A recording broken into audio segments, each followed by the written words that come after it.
নাটোরের সিংড়া উপজেলায় ১৫০০ লিটার তেল মজুদ রেখে বাড়তি দামে বিক্রির অভিযোগে এক ব্যবসায়ীকে ৫,০০০ টাকা জরিমানা করেছে ভ্রাম্যমাণ আদালত। বুধবার ১১ মার্চ গোপন সংবাদের ভিত্তিতে উপজেলার টুলুর মোড় এলাকায় অভিযান চালায় সিংড়া উপজেলা নির্বাহী কর্মকর্তা আব্দুল্লাহ আল রিফাত। ইউনো জানান, গোপন সূত্রের তথ্যে টুলুর মোড়ে ব্যবসায়ী আসাদ আলীর দোকানে অভিযান চালানো হয়। এ সময় দেখা যায় তিনি অভিনব কৌশলে অবৈধভাবে প্রায় ১৫০০ লিটার তেল মজুদ করে রেখেছেন এবং তা বেশি দামে বিক্রি করছিলেন। পরে ভ্রাম্যমাণ আদালতের মাধ্যমে তাকে ৫,০০০ টাকা জরিমানা করা হয়। পাশাপাশি মজুদ রাখা তেল নির্ধারিত দামে ক্রেতাদের কাছে বিক্রি করবেন এ মর্মে তার কাছ থেকে মুচলেকা নেওয়া হয়।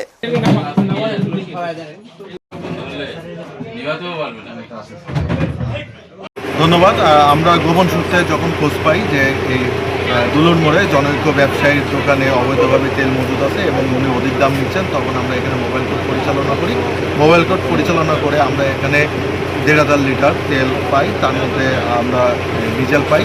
কিন্তু আমরা জানি যে যেহেতু উনি যে নির্ধারিত মূল্যের অতিরিক্ত মূল্যে তিনি তেল বিক্রি করতেছিলেন, সেহেতু ভোক্তা অধিকার আইনে আমরা তাকে ৫,০০০ টাকা জরিমানা করি এবং এখন থেকে তাকে নিয়মিতভাবে আমরা শুনছি যে উনি ৩ দিন ধরে তেল বিক্রি করেন না, এখন থেকে উনি নিয়মিত যে তেল তার কাছে মজুদ আছে সেটা তিনি নিয়মিত সরবরাহ করবেন।